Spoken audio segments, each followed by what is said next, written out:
Break के बाद एक बार फिर आपका स्वागत है और अब बात पंचायत चुनावों की करेंगे। हरियाणा में कल से पंचायत चुनावों के तीसरे दौर की शुरुआत होने जा रही है। बचे हुए 4 जिलों में इस तीसरे दौर में मतदान होना है। इससे पहले 2 चरणों के चुनाव में हरियाणा के 18 जिलों में मतदान किया जा चुका है। कल जिला परिषद और ब्लॉक समिति के लिए वोटिंग होगी, जबकि इसके बाद 25 नवंबर को पंचों और सरपंचों के लिए मतदान करवाया जाएगा।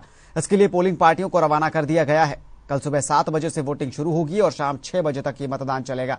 पोलिंग पार्टियों को रवाना करने से पहले एसडीएम राजेश कुमार ने फतेहाबाद में सभी को दिशा निर्देश जारी करते हुए कहा कि सभी कर्मचारी निष्पक्ष तरीके से चुनाव करवाएं। फतेहाबाद में 5 लाख के करीब मतदाता मतदान करेंगे और प्रशासन की ओर से 55 संवेदनशील और 42 अति संवेदनशील बूथ यहां पर चिन्हित किए गए हैं, जहां पर पुलिस का सख्त पहरा रहेगा।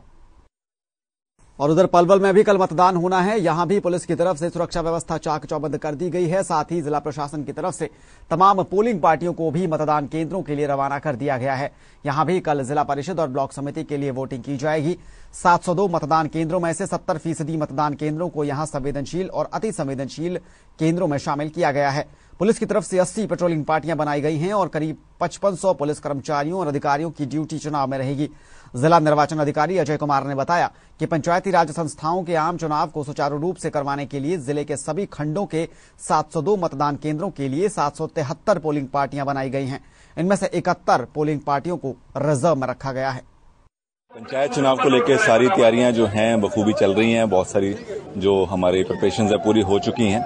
आज पोलिंग पार्टीज का जो फाइनल ट्रेनिंग और डिस्पैच का कार्य चल रहा है एंड इसके अतिरिक्त जो हमारे अधिकारियों की ड्यूटियां हैं पोलिंग पार्टीज की सुपरविजन के लिए और लॉ एंड ऑर्डर के लिए जो हमारे ड्यूटी मजिस्ट्रेट हैं और पुलिस पेट्रोलिंग पार्टीज हैं वो भी बखूबी प्रॉपर तरीके से तैनात कर दिए गए। कुल हमारे जिले में 702 बूथ हैं, उसमें से 72% जो बूथ हैं हमने sensitive and hyper sensitive declare किए हुए हैं। इस पे एक्स्ट्रा पुलिस बल की तैनाती की गई है एंड पूरे जिले में भी जो फोर्स है वो पुलिस प्रशासन की तरफ से बाकी रेंज से और बाकी जिलों से भी मंगाई गई है। हमारा मुख्य पर्पज यही है कि कोई भी घटना अगर होती है या सिचुएशन ऐसे कोई झगड़े की संभावना बनती है तो इमीडिएटली हमारी जो टीमें हैं 5 से 10 मिनट के अंदर वहां पहुंच जाएं।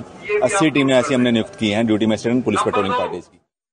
किसान नेता गुरुराम चढ़ूनी ने आज अंबाला का दौरा किया है। अंबाला में किसानों के धरने में वो शामिल हुए हैं और किसानों के लिए मुआवजे की मांग का समर्थन किया है।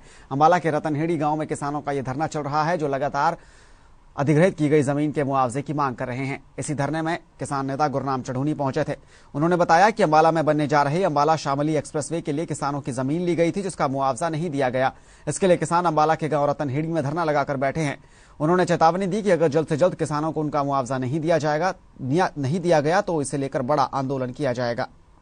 ये जो शामली से अंबाला एक्सप्रेस रोड निकल रहा है, ये उसके लिए धरना लगा हुआ है और यहाँ पे एक तो कीमत जो है वो कम दे रहे हैं, दूसरा पेमेंट डिले कर रहे हैं, तीसरा जो स्थानीय मांगे होती हैं जैसे जहाँ से रास्ता निकलना है वहाँ पे वो कितना ऊंचा पुल लगाएंगे, वहाँ से कंबाइन निकल पाएगी कि नहीं निकल पाएगी, सभी किस्सों को रास्ता खेतों को रास्ता मिलेगा कि नहीं मिलेगा, वहाँ पे पानी, वहाँ पे फ्लडेड एरिया है, वो दूसरी तरफ से पानी निकलता, वहाँ बना रहे हैं तो पिछला पानी रुकेगा तो पीछे तो बाढ़ आएगी।